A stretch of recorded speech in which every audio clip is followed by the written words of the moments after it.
Prophecies and Revelations by Saint Bridget of Sweden. The Lord's words in the presence of the bride concerning his own majesty, and a wonderful parable comparing Christ to David, while Jews, bad Christians, and pagans are compared to David's 3 sons, and about how the Church subsists in the 7 sacraments. Chapter 5. I am God, not made of stone or wood, nor created by another, but the Creator of the universe, abiding without beginning or end. I am he who came into the Virgin, and was with the Virgin without losing my divinity. Through my human nature I was in the Virgin, while still retaining my divine nature. And I am that same person who, through my divine nature, continued to rule over heaven and earth together with the Father and the Holy Spirit. Through my Spirit I set the Virgin on fire, not in the sense that the Spirit that set her on fire was something separate from me, but the Spirit that set her on fire was the same one who was in the Father and in me, the Son, just as the Father and the Son were in him, these 3 being one God, not 3 gods. I am like King David, who had 3 sons.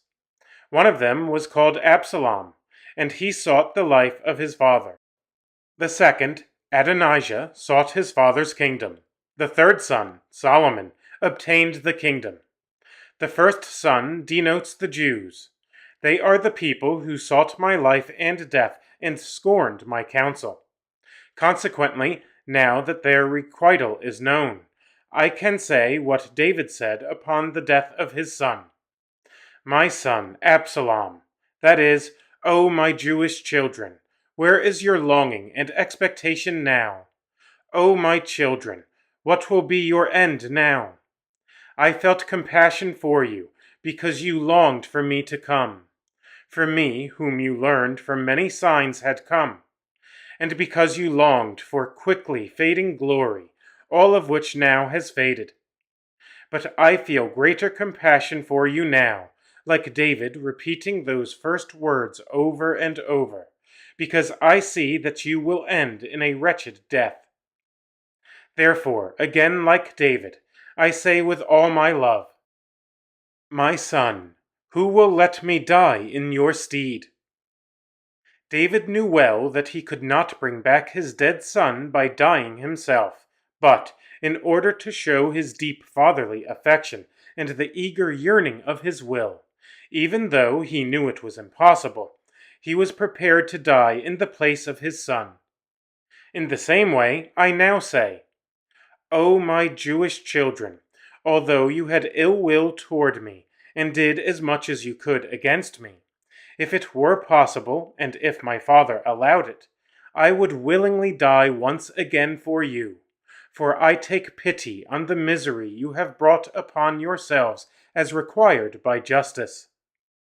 I told you what was to be done by my words, and showed you by my example. I went ahead of you like a hen, protecting you with wings of love, but you spurned it all. Therefore, all the things that you longed for have fled away. Your end is misery, and all your labor wasted. Bad Christians are denoted by David's second son, who sinned against his father in his old age. He reasoned with himself in this way: my father is an old man and failing in strength. If I say anything wrong to him, he does not respond. If I do anything against him, he does not avenge himself. If I assail him, he endures it patiently. Therefore, I will do what I want. With some of his father David's servants, he went up to a grove of a few trees in order to play the king. But when the wisdom and intention of his father became evident, he changed his plan, and those who were with him fell into discredit. This is what Christians are doing to me now. They think to themselves, God's signs and decisions are not as manifest now as they were before. We can say what we like. since he is merciful and pays no attention. Let us do as we please, since he gives way easily. They have no faith in my power, as if I were weaker now in accomplishing my will than I was before. They imagine my love to be less, as if I am no longer as willing to have mercy on them as on their fathers. They also think that my judgment is a thing to be laughed at, and that my justice is meaningless. Therefore they, too, go up to a grove with some of David's servants in order to play the king with presumption. What does this grove of few trees denote? If not the holy church subsisting through the 7 sacraments as through just a few trees. They enter into this church along with some of David's servants, that is, with a few good works, in order to gain God's kingdom with presumption. They do a modest number of good works, confident that thereby, no matter what state of sin they are in, or whatever sins they have committed, they can still gain the kingdom of heaven as if it were a hereditary right. David's son wanted to obtain the kingdom against David's will, but was driven away in disgrace, inasmuch as both he and his ambition were unjust, and the kingdom was given to a better and wiser man. In the same way, these people will also be driven away from my kingdom. It will be given to those who do the will of David, since only a person who has charity can obtain my kingdom. Only a person who is pure and is led by my heart can approach me, who am the most pure of all. Solomon was the 3rd son of David. He represents the pagans. When Bathsheba heard that someone other than Solomon, whom David had promised would be king after him, had been elected by certain persons, she went to David and said, "My lord, you swore to me that Solomon would be king after you. Now, however, someone else has been elected. If this is the case and it goes on in this way, I will end up being sentenced to the fire as an adulteress, and my son will be regarded as illegitimate." When David heard this, he stood up and said, "I swear to God that Solomon will sit on my throne and be king after me." He then ordered his servants to set Solomon on the throne and proclaim him as king, the man of David's choice. They carried out the orders of their Lord and raised up Solomon to great power. And all those who had given their vote to his brother were scattered and reduced to servitude. This Bathsheba, who would have been accounted an adulteress had another king been elected, stands for nothing other than the faith of the pagans. No kind of adultery is worse than selling oneself into prostitution away from God and from the true faith, and believing in a God other than the Creator of the universe. Just as Bathsheba did, some of the Gentiles come to me with humble and contrite hearts, saying, "Lord, you promised that in the future we would be Christians. Carry out your promise. If another king, if another faith other than yours should gain the ascendancy over us, if you remove yourself from us, we will burn in misery and die like an adulteress who has taken an adulterer instead of a lawful husband. Besides, although you live forever, nevertheless you will die to us, and we to you, in the sense that you will remove your grace from our hearts, and we will set ourselves up against you due to our lack of faith. Therefore, fulfill your promise and strengthen our weakness and enlighten our darkness. If you delay, if you remove yourself from us, we will perish." Having heard this, I will stand up like David through my grace and mercy. I swear by my divine nature, which is joined to my humanity, and by my human nature, which is in my spirit, and by my spirit, which is in my divine and human natures, that these 3 things, being not 3 gods, but one God, that I will fulfill my promise. I will send my friends to bring my son Solomon, that is, the pagans, into the grove, that is, into the Church, which subsists through the 7 sacraments as through 7 trees, namely, baptism, penance, the anointment of confirmation, the sacrament of the altar, and of the priesthood, matrimony, and extreme unction. They will take their rest upon my throne, that is, in the true faith of the Holy Church. Moreover, the bad Christians will become their servants. The former will find their joy in an everlasting heritage and in the sweet nourishment that I will prepare for them. The latter, however, will groan in the misery that will begin for them in the present and last forever. And so, since it is still the time for vigilance, may my friends not fall asleep, may they not grow weary, for a glorious reward awaits their toil. The son's words in the presence of the bride concerning a king standing on a battlefield with friends to his right and enemies to his left, and about how the king represents Christ, who has Christians to the right and pagans to the left, and about how the Christians are rejected and he sends his preachers to the pagans. Chapter 6.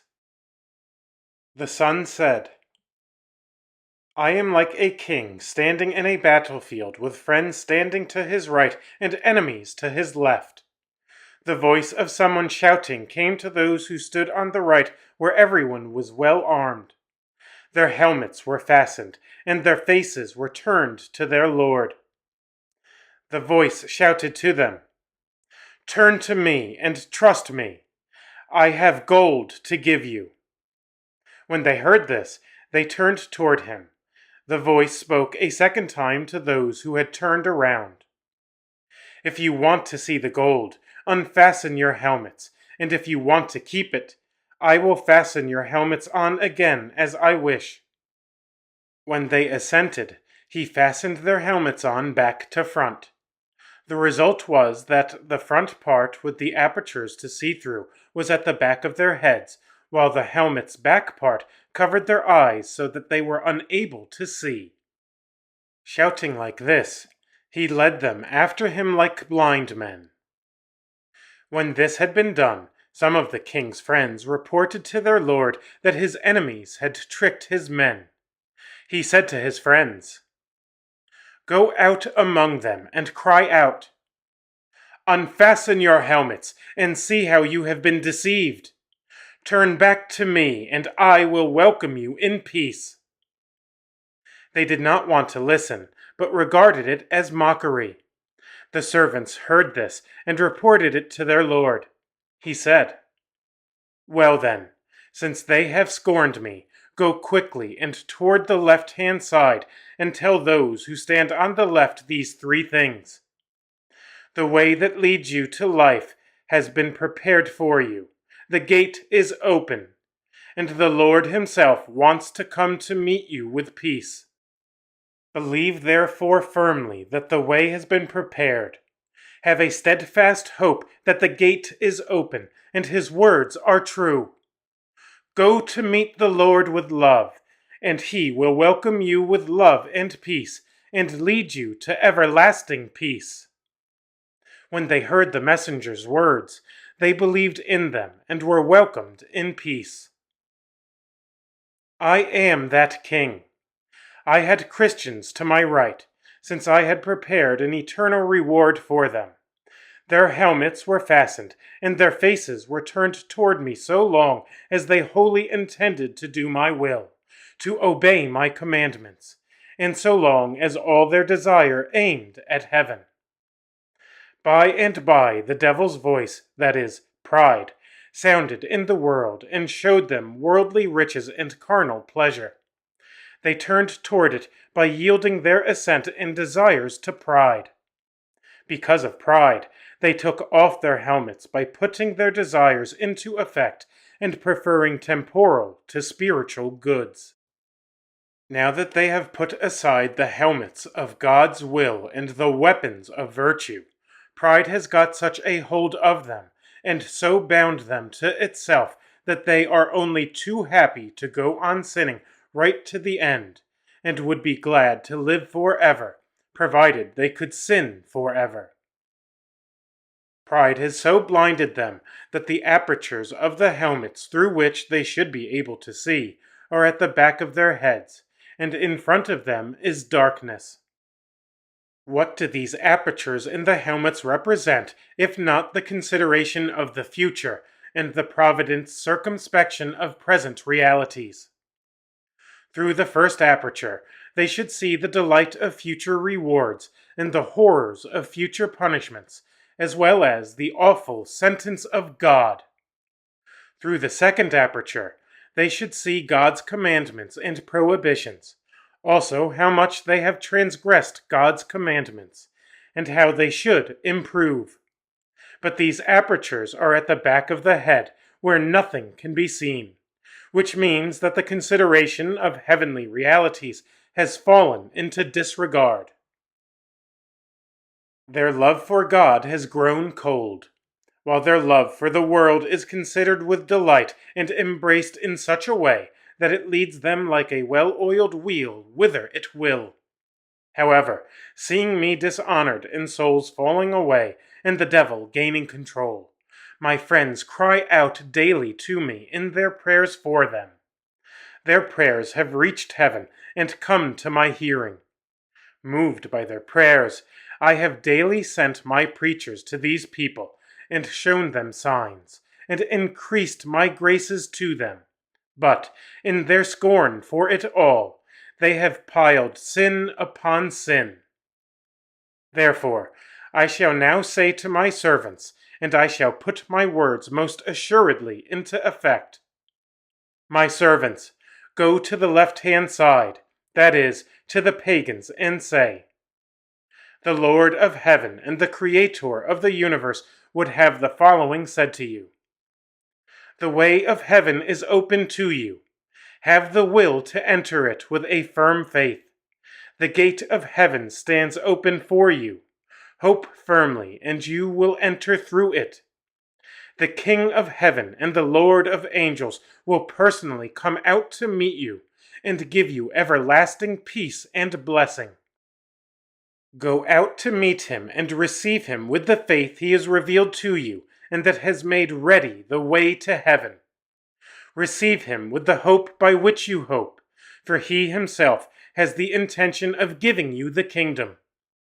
Love him with your whole heart and put your love into practice, and you will enter through the gates of God, from which those Christians were thrust away, who did not want to enter them, and who made themselves unworthy by their own deeds.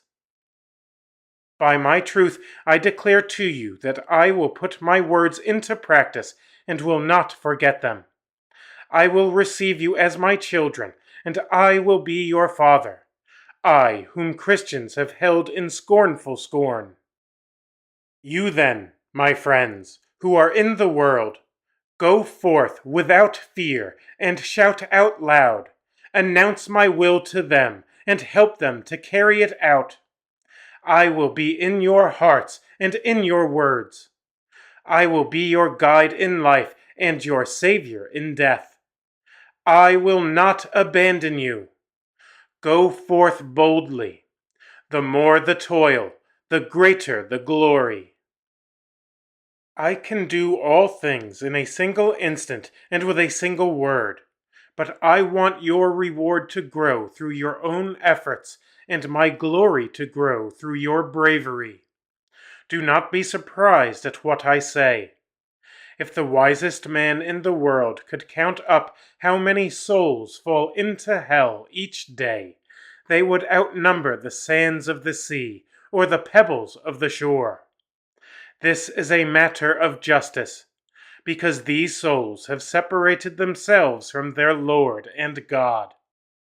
I am saying this so that the devil's numbers may decrease, and the danger become known, and my army may be filled up. If only they would listen and come to their senses. Book 2 of Prophecies and Revelations of Saint Bridget of Sweden. Jesus Christ speaks to the bride and compares his divine nature to a crown, and uses Peter and Paul to symbolize the clerical and the lay state, and about the ways of dealing with enemies, and about the qualities that knights in the world should have. Chapter 7. The Son spoke to the bride, saying, I am the King of the crown. Do you know why I said King of the crown?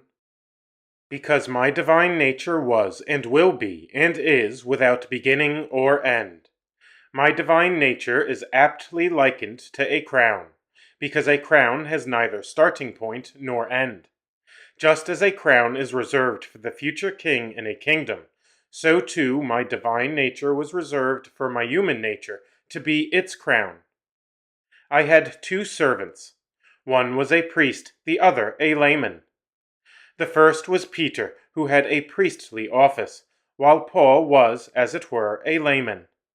Peter was bound in marriage, but when he saw that his marriage was not consistent with his priestly office, and considering that his upright intention might be endangered by a lack of continence, he separated himself from the otherwise licit marriage, in which he divorced himself from his wife's bed, and he devoted himself to me wholeheartedly. Paul, however, did observe celibacy and kept himself unstained by the marriage bed. See what great love I had for these 2. I gave the keys of heaven to Peter, so that whatever he bound or loosed on earth might be bound or loosed in heaven. I allowed Paul to become like Peter in glory and honor, as they were equals together on earth, so now they are united in everlasting glory in heaven, and glorified together.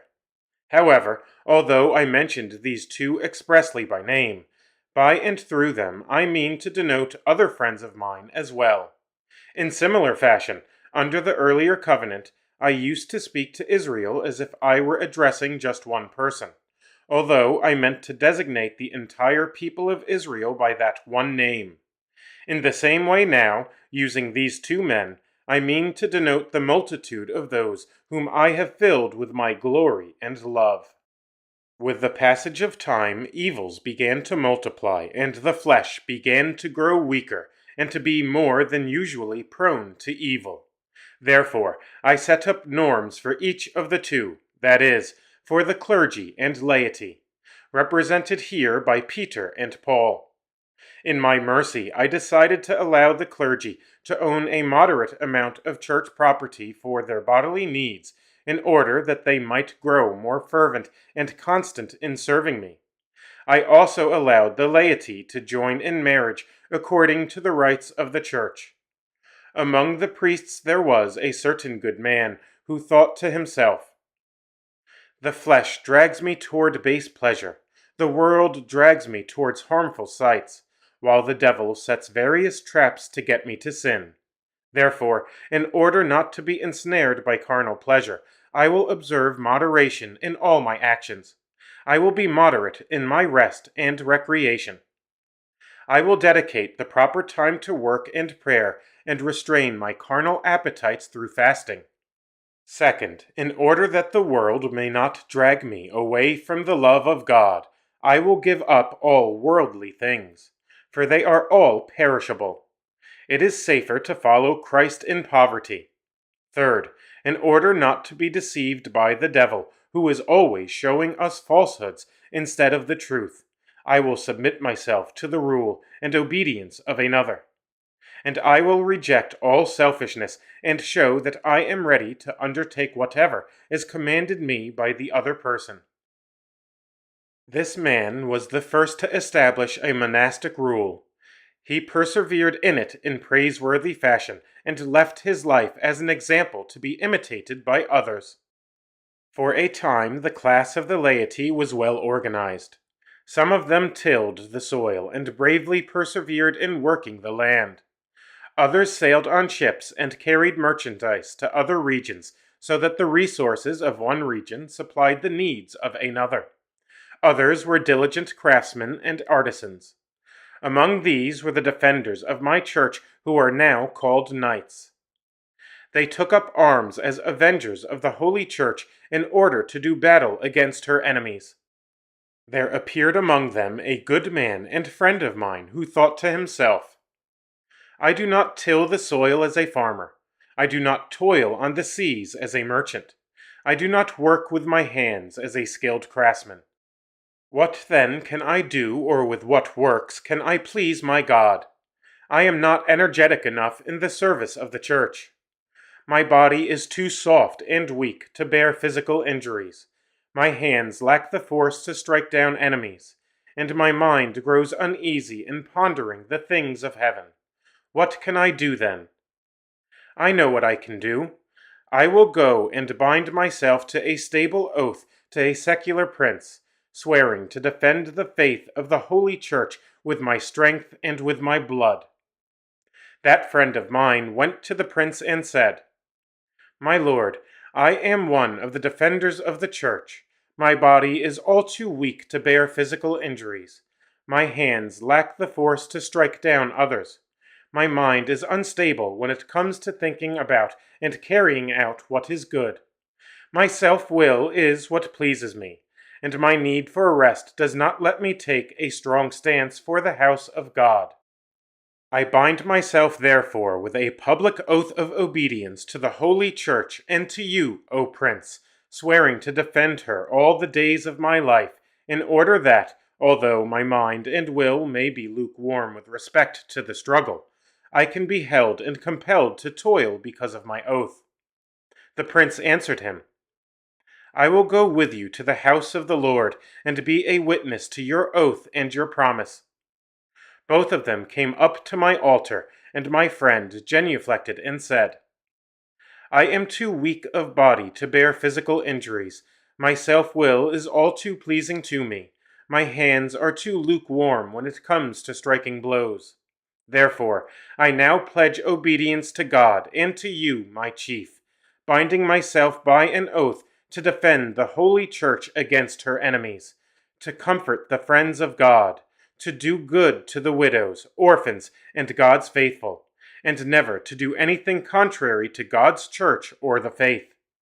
Moreover, I will submit myself to your correction, if I should happen to err, in order that, bound by obedience, I might fear sin and selfishness all the more and apply myself more fervently and readily to carrying out God's will and your own will, knowing myself to be only the more worthy of condemnation and contempt if I should presume to violate obedience and transgress your commands.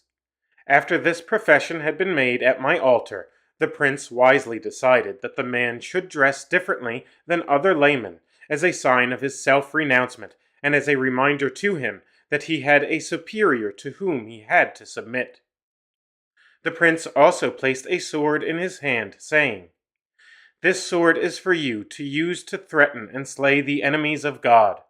He placed a shield on his arm, saying, Defend yourself with this shield against the missiles of the enemy, and patiently endure whatever is thrown against it. May you sooner see it shattered than run away from battle. In the presence of my priest, who was listening, my friend made the firm promise to observe all of this. When he had made his promise, the priest gave him my body to provide him strength and fortitude so that, once united with me through my body, my friend might never be separated from me. Such was my friend George, as well as many others. Such, too, should all the knights be. They should get to hold their title as a result of merit, and to wear their knightly attire as a result of their actions in defense of the holy faith. Hear how my enemies are now going against the earlier deeds of my friends. My friends used to enter the monastery out of their wise reverence and love for God, but those who are in monasteries nowadays go out into the world because of pride and greed, following self-will, fulfilling the pleasure of their bodies. Justice demands that people who die in such a disposition should not experience the joy of heaven, but rather obtain the endless punishment of hell. Know, too, that the cloistered monks who are forced against their will to become prelates out of love for God are not to be counted among their number. The knights who used to bear my arms were ready to lay down their lives for justice, and shed their blood for the sake of the holy faith, bringing justice to the needy, putting down and humbling the doers of evil. But hear how they now have been corrupted. Now they would rather die in battle for the sake of pride, greed, and envy at the promptings of the devil, instead of living after my commandments and obtaining eternal joy. Just wages will therefore be dealt out at the judgment to all the people who die in such a disposition, and their souls will be yoked to the devil forever. But the knights who serve me will receive their due wages in the heavenly host forever. I, Jesus Christ, true God and true man, one with the Father and the Holy Spirit, one God forever and ever, have said this. Christ's words to the bride about a certain knight's desertion from the true army, that is, from humility, obedience, patience, faith, etc., to the false one, that is, to the opposing vices, pride, etc., and the description of his condemnation, and about how one can meet with condemnation because of an evil will just as much as because of evil deeds. Chapter 8. I am the true Lord. There is no other Lord greater than I. There was no Lord before me, nor will there be any after me. All lordship comes from me and through me. This is why I am the true Lord, and why no one but I alone can truly be called Lord, for all power comes from me. I was telling you earlier that I had 2 servants, one of whom manfully took up a praiseworthy way of life and kept it manfully to the end. Countless others followed him in that same way of knightly service. I will now tell you about the first man to desert the profession of knighthood as instituted by my friend.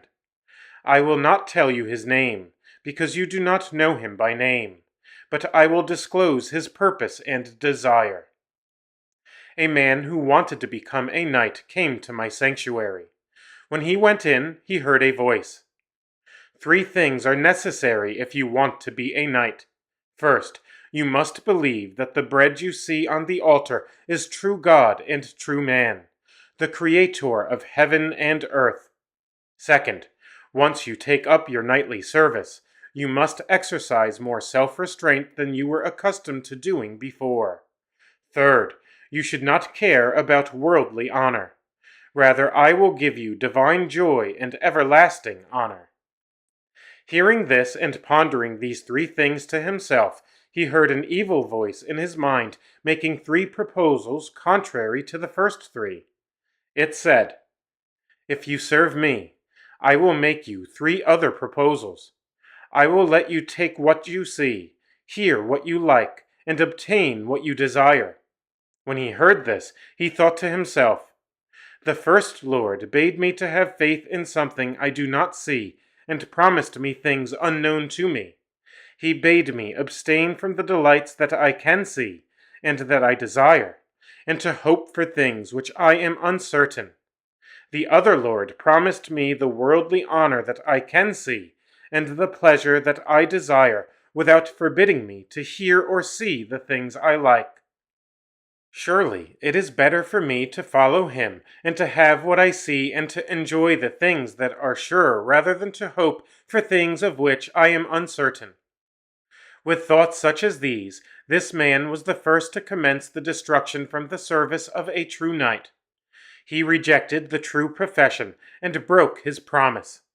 He threw down the shield of patience at my feet, and let the sword for the defense of the faith drop from his hands, and left the sanctuary.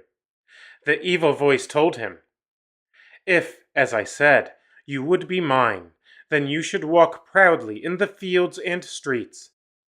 That other Lord commands his men to be constantly humble.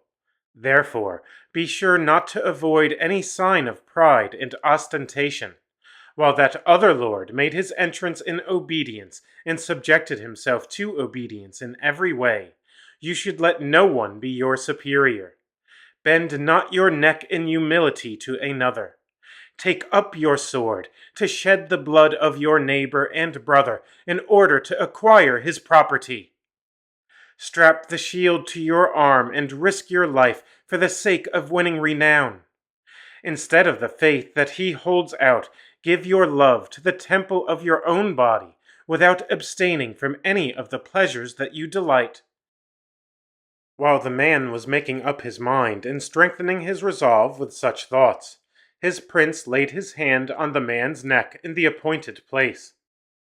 No place whatsoever can harm anyone who has a good will, or help anyone whose intention is wicked. After the confirmation of his knighthood, the wretch betrayed his knightly service, exercising it only with a view to worldly pride, making light of the fact that he was now under a greater obligation to live an austere life than before. Countless armies of knights imitated and still imitate this knight in his pride, and he has sunk all the deeper into the abyss due to his knightly vows. But given that there are many people who want to rise in the world and achieve renown, but do not manage to do so, you might ask, are these people to be punished for the wickedness of their intentions as much as those who achieve their desired success? To this I answer you. I assure you that anyone who fully intends to rise in the world and does all he can to do so, in order to gain an empty title of worldly honor, although his intention never achieves its effect due to some secret decision of mine, such a man will be punished for the wickedness of his intention, just as much as the one who does manage to achieve it, that is, unless he rectifies his intention through penance. Look, I will put to you the example of two persons known well enough to many people. One of them prospered according to his wishes and obtained almost everything he desired. The other had the same intention, but not the same possibilities. The first one obtained worldly renown. He loved the temple of his body in its every lust. He had the power he wanted. Everything he put his hand to prospered. The other was identical to him in intention, but received less renown. He would willingly have shed his neighbor's blood 100 times over in order to be able to realize his plans of greed. He did what he could and carried out his will in accordance with his desire. These two were alike in their horrible punishment. Although they did not die at exactly the same time, I can still speak of one soul rather than two, since their condemnation was one and the same. Both had the same thing to say when body and soul were separated and the soul departed. Once having left the body, the soul said to it, "Tell me, where now are the sights to delight my eyes that you promised me? Where is the pleasure you showed me? Where are the pleasant words that you bade me use?" The devil was there and answered, "The promised sights are no more than dust. The words are but air. The pleasure is but mud and rot. Those things are of no value to you now." The soul exclaimed then, "Alas, alas, I have been wretchedly deceived. I see three things. I see him who was promised to me under the semblance of bread. He is the very King of kings and Lord of lords.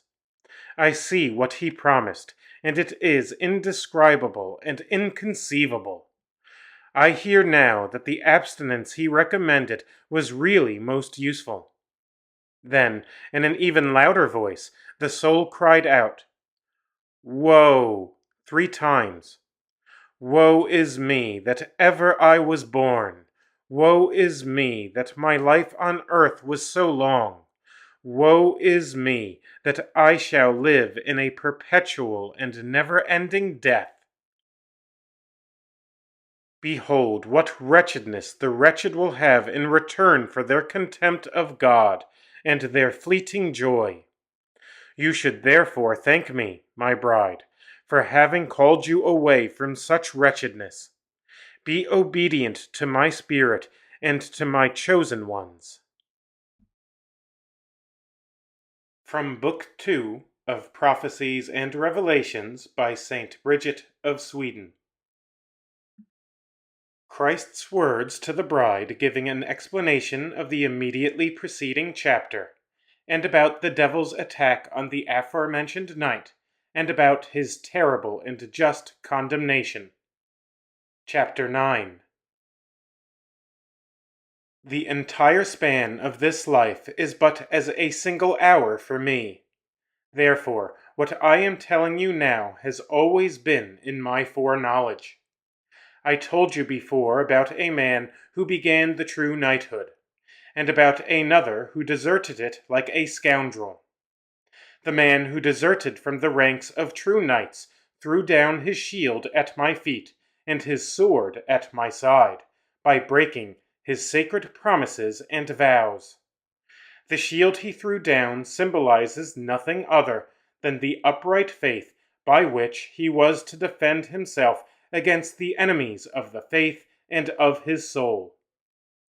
The feet on which I walk toward humanity symbolize nothing other than the divine delight by which I attract a person to myself, and the patience by which I patiently bear with him. He threw the shield down when he entered my sanctuary, thinking to himself, I want to obey the Lord who counseled me not to practice abstinence, the one who gives me what I desire and lets me hear things pleasant to my ears. This was how he threw down the shield of my faith, by wanting to follow his own selfish desire rather than me, by loving the creature more than the Creator. If he had an upright faith, if he had believed me to be almighty and a just judge, and the giver of eternal glory, he would not have wished for anything but me. He would not have feared anything but me. But he threw down my faith at my feet, despising it and counting it for nothing, because he did not seek to please me and had no regard for my patience. Then he threw down his sword at my side. The sword denotes nothing other than the fear of God, which God's true knight should continuously have in his hands, that is, in his axe. My side symbolizes nothing other than the care and protection with which I shelter and defend my children, like a mother hen sheltering her chicks, so that the devil does not harm them, and no unendurable trials come upon them. But that man threw away the sword of my fear by not bothering to think about my power, and by not having any regard for my love and patience. He threw it down at my side, as if to say, I neither fear nor care about your defense. I got what I have by my own doing, and my noble birth. He broke the promise he made to me. What is the true promise that a man is bound to vow to God? Surely it is deeds of love. That whatever a person does, he should do out of love for God. But this he set aside by twisting his love for God toward self-love. He preferred his selfishness to future and eternal delight. In this way he separated himself from me, and left the sanctuary of my humility. The body of any Christian ruled by humility is my sanctuary.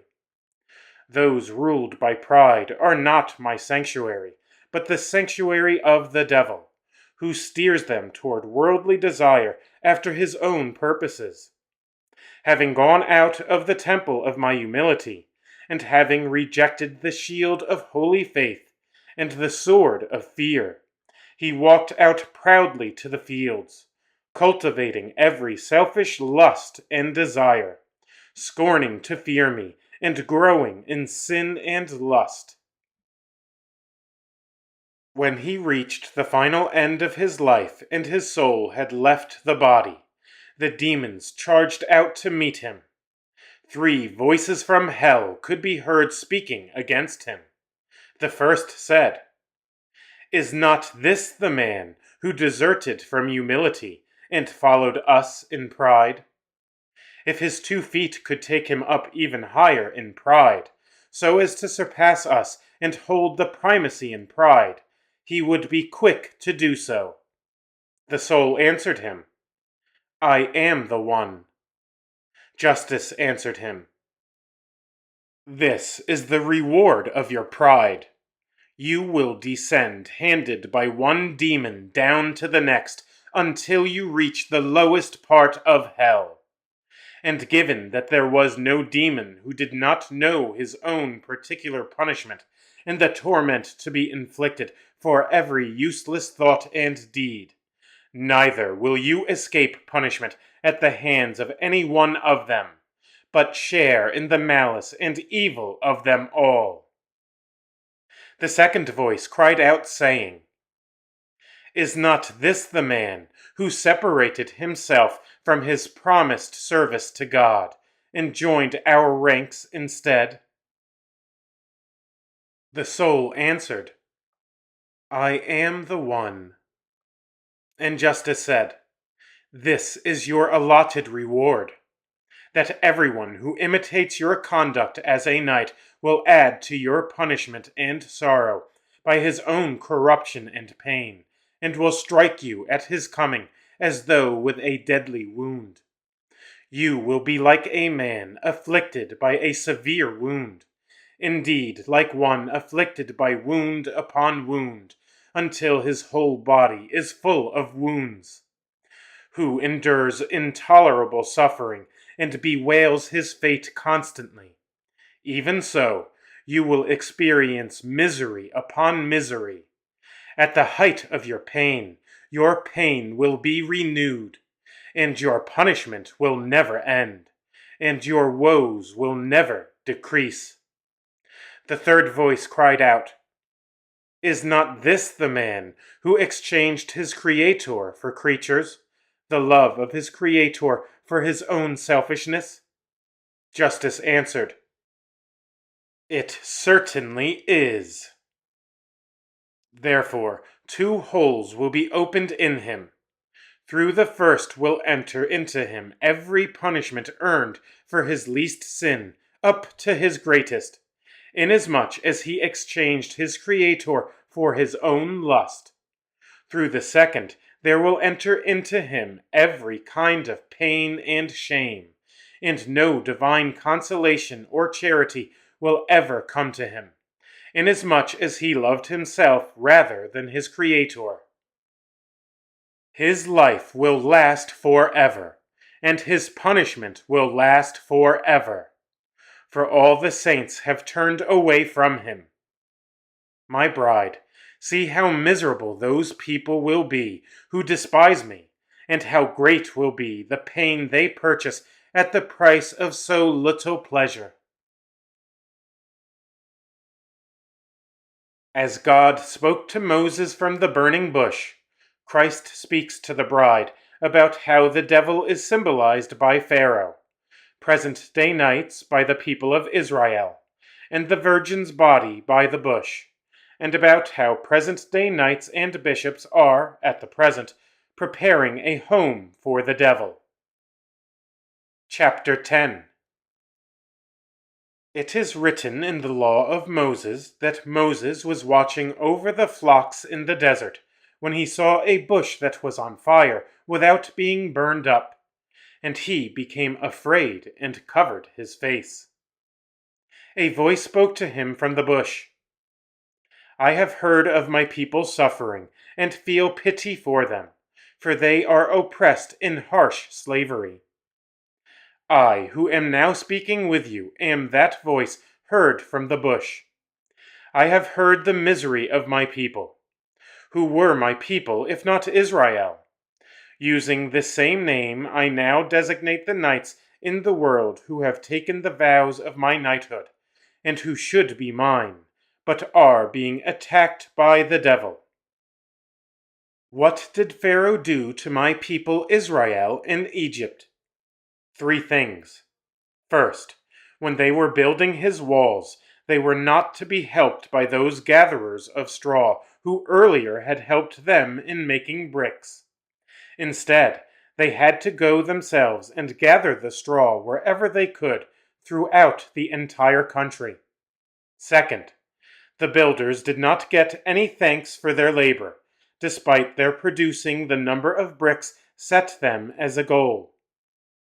Third, the foreman beat them harshly whenever they fell short of their normal production. In the midst of their great affliction, this people of mine built 2 cities for Pharaoh. This Pharaoh is none other than the devil, who attacks my people, that is, the knights, who ought to be my people. Truly I tell you that if the knights had kept the arrangement and rule established by my first friend, they would have been among my dearest friends, just as Abraham, who was the first to be given the commandment of circumcision, and was obedient to me, became my dearest friend, and anyone who imitated Abraham's faith and works shared in his love and glory. So too the knights were especially pleasing to me, among all the others, since they promised to shed for me that which they held most dear, their own blood.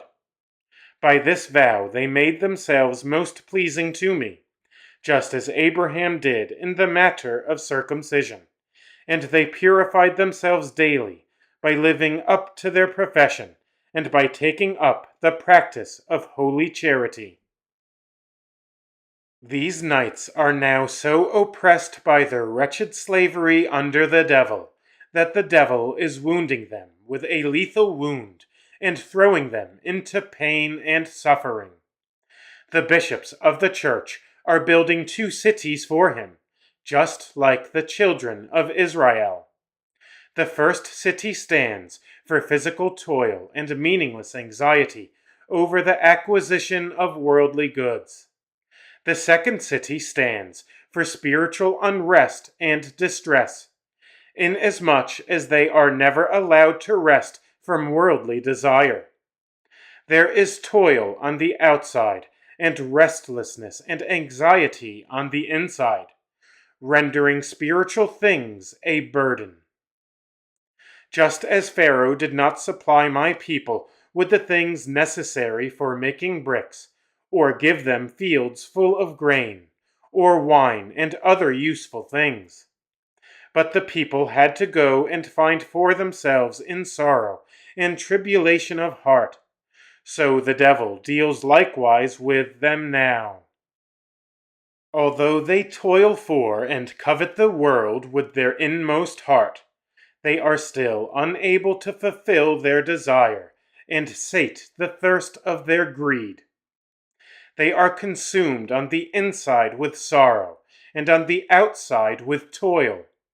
For that reason, I pity them their sufferings, because my knights, my people, are building homes for the devil, and toiling ceaselessly, because they cannot get what they desire, and because they worry themselves over meaningless goods, although the fruit of their anxiety is not a blessing, but rather the reward of shame.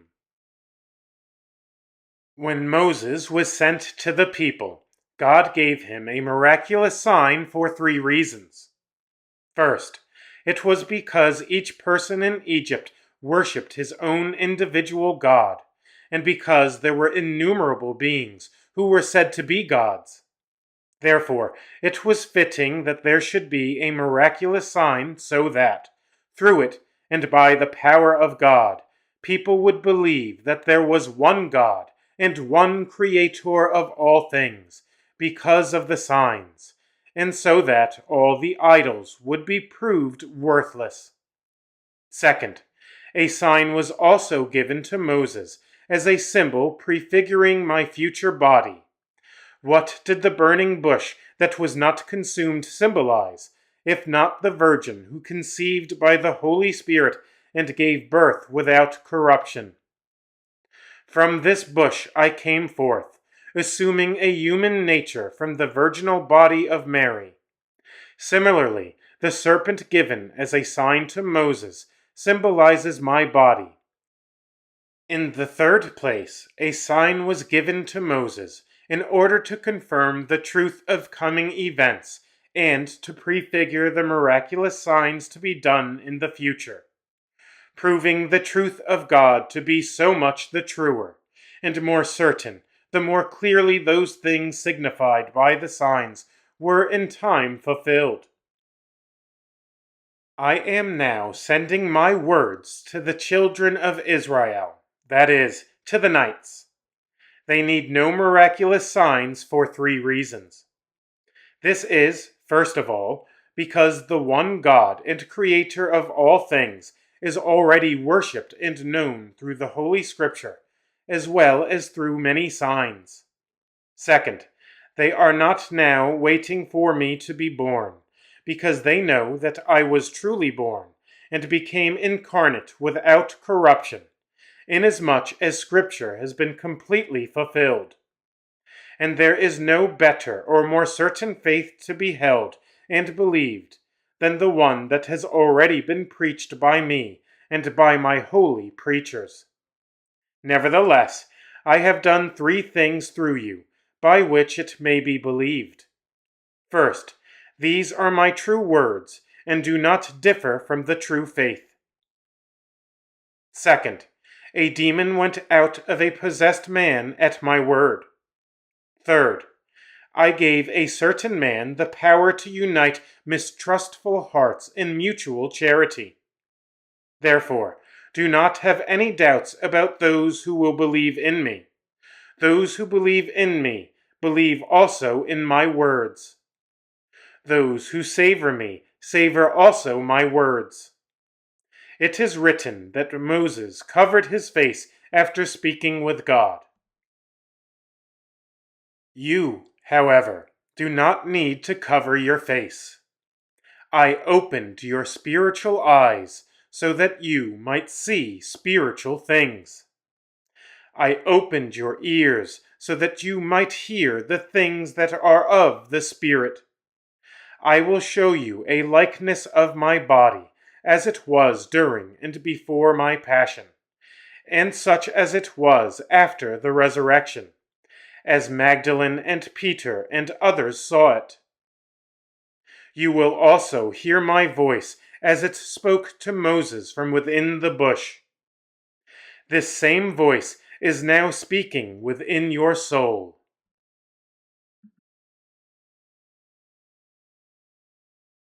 Welcome to the Virgo Potens YouTube channel. If you enjoy this video, give it a like. I also invite you to subscribe to this channel so that you won't miss new content. Please prayerfully consider supporting my work by becoming a patron of Virgo Potens on Patreon and/or by buying one of my books.